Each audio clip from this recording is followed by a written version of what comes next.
Hi, I'm Siege from the Puma podcast team. If you like listening to this show and others created by our team, you can help us keep making them through our Puma Patak tip jar. Our goal is to get 100 of you, our friends, to make a contribution and show your support for the journalism and storytelling that we do. We're happy to keep making shows that you can listen to for free, but making them isn't free, so we appreciate any support you send our way. All you need to do is to go to pumapodcast.com where you'll find a link to the Pumapatak tip jar. Hello, I'm Kat Ventura, the executive producer of Puma Podcast. This has been an eventful year for everyone, not just in politics, but us personally. Now that I reflect on 2022, I think about how a lot of us are going back home for the holidays, and we're gonna have to see the same people we might have been arguing with during the elections, or people we have been in disagreement with throughout the year, or just relatives we haven't seen during the pandemic, who may or may not have believed some of the conspiracy theories that floated around when the virus came out. So here are some thoughts I have on that subject. Looking back at the year as a producer for Teka Teka News, working in the elections for a television network, and also interviewing people who worked in the shadowy world of disinformation and influence operations during the elections. For our podcast with Jonathan Ong, called Catch Me If You Can.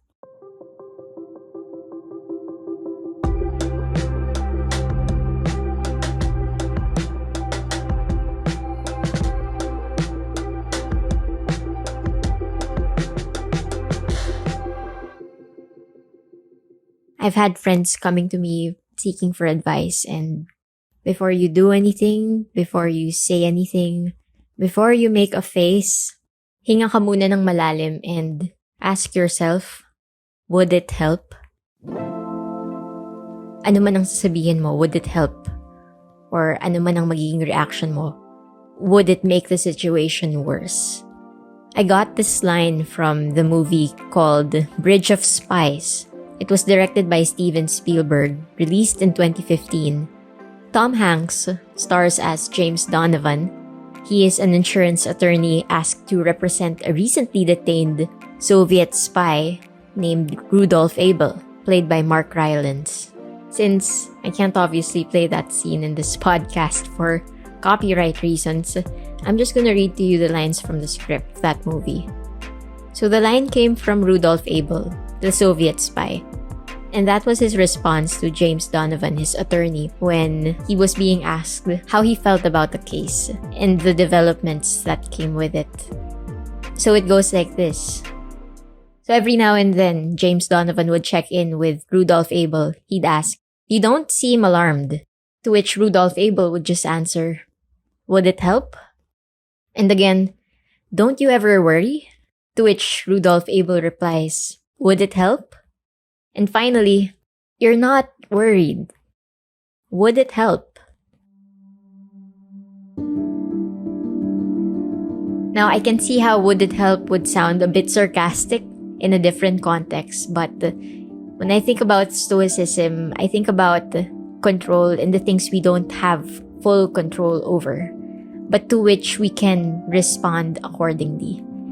When we go online, it's easy to get distracted by all of these reactions.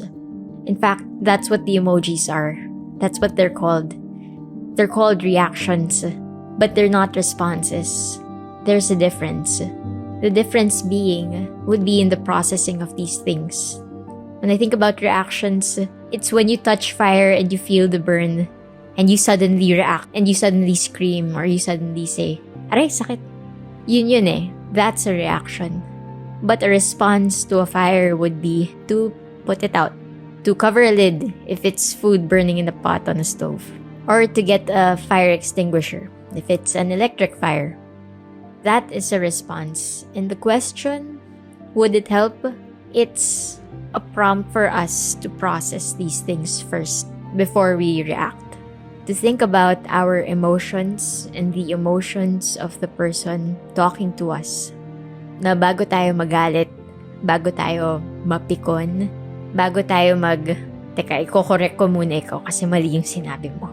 Tanggalin muna natin yung angas at isipin natin kung makakatulong ba dun sa sitwasyon o mas makakalala ba. Now, why do I say this? I say this because as stoic as I feel I am still quite optimistically, idealistically young. I do believe in us. I do believe in the Filipino people. I do believe in our capacity to bridge the public spheres that have been so fragmented, so polarized during these past few years. And I'm not just talking about the elections. I'm talking about the pandemic. I'm talking about the past administration. I'm talking about the drug war, the media killings. It's all of these emotionally charged events that have polarized us and separated us even further from the people that we love, the people that we've been caring about for years. And I just think that the holidays could be this opportunity to bridge those echo chambers that we have created for ourselves. So let's think about it for a bit. When we're at home, are we really at home? Or are we on our phones? In which conversations are we engaging? Are we just talking to the people who agree with us? Or are we also trying to hear the side, or in the very least, tolerate what the other side has to say? I think we're past being that bigger woman or man or person in that situation. I'm asking you to listen to them, not to do the noble thing, but to try to fix things before it gets even worse. And if the holidays is the best opportunity to force us to do that, then by all means, please try to listen. Because at the end of the day, if you are watching the news and reading these articles, it just means one thing. You want this nation to succeed. And you want what's best for it. Whatever you think is going to be best for it. But just that you have that passion or vigor, fiery spirit, or just the fact that you care enough to read more, to listen more, to Google things, that is a great place to start and a great conversation to have with other people. And not just with people you've been having these conversations with, but with everyone. No matter how difficult or how absurd you think that conversation's going to be, you really don't know until you try. So when you finally come home for the holidays or helping out in the kitchen, as you should, dahil mas masarap magluto kapag may kasama, try to calm yourself down and be prepared to ask yourself, would it help? And if it won't, do something, say something that will.